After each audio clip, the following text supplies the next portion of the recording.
Party ఆవిర్భావం తర్వాత అతిపెద్ద రాజకీయ సంక్షోభం ఎదుర్కొంటోంది మమతా బెనర్జీ నేతృత్వంలోని తృణమూల్ కాంగ్రెస్. 64 మంది ఎమ్మెల్యేలు, 19 మంది లోక్సభ ఎంపీలు తిరుగుబాటు చేసి ప్రత్యేక గ్రూప్గా ఏర్పడ్డారు. ఇప్పటికే 3 రాజ్యసభ సభ్యులు రాజీనామాలు సమర్పించారు. మరింతమంది క్యూలో ఉన్నారనే సంకేతాలు స్పష్టంగా ఉన్నాయి. నిన్నటి వరకు దీదీకి అత్యంత సన్నిహితులుగా, విధేయులుగా ఉన్న నాయకులు సైతం రెబెల్ గ్రూప్లో చేరిపోతున్నారు. దీంతో మమతా బెనర్జీ నాయకత్వమే కాదు, పార్టీలో ఆమె అస్తిత్వం పైన కూడా ప్రశ్నలు రేకెత్తుతున్నాయి. తమదే అసలైన తృణమూల్ కాంగ్రెస్ అని రాజ్యాంగబద్ధంగా నిరూపించుకునే పనిలో ఉన్నారు రెబెల్స్. ఈ నేపథ్యంలోనే విలీనం అస్త్రం సంధించేందుకు మమతా బెనర్జీ సిద్ధమయ్యారనే వార్తలు జోరందుకున్నాయి.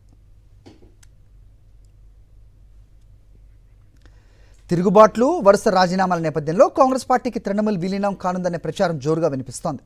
కాంగ్రెస్ మాజీ అధ్యక్షురాలు సోనియా గాంధీతో మంగళవారం మమత భేటీ కావటం, ఆ తెల్లారే రాహుల్ గాంధీతో అభిషేక్ బెనర్జీ సమావేశం ఈ వార్తలకు బలం చేకూర్చింది. రాహుల్ గాంధీతో బుధవారం అభిషేక్ బెనర్జీ గంటన్నరకు పైగా చర్చలు జరిపారు.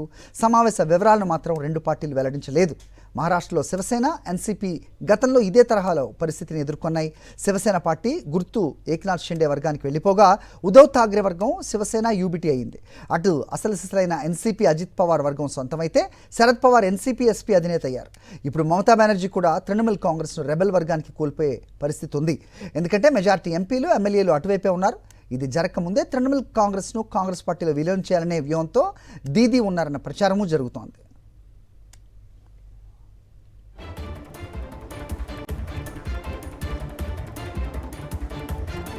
కాంగ్రెస్లో టీఎంసీ విలీనం ప్రచారాన్ని తృణమూల్ వర్గాలు ఖండించాయి.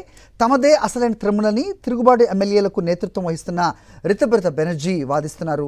తమకు కాంగ్రెస్లో విలీనమయ్యే ఉద్దేశం లేదని తెలిపారు. అటు బెంగాల్ కాంగ్రెస్ నేతలు కూడా ఈ విలీనాన్ని వ్యతిరేకిస్తున్నారు.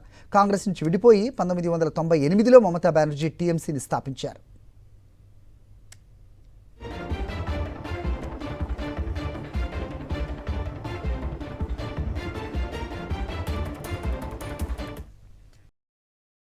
మరిన్ని అప్డేట్స్ కోసం ఛానల్ ను సబ్స్క్రైబ్ చేయండి.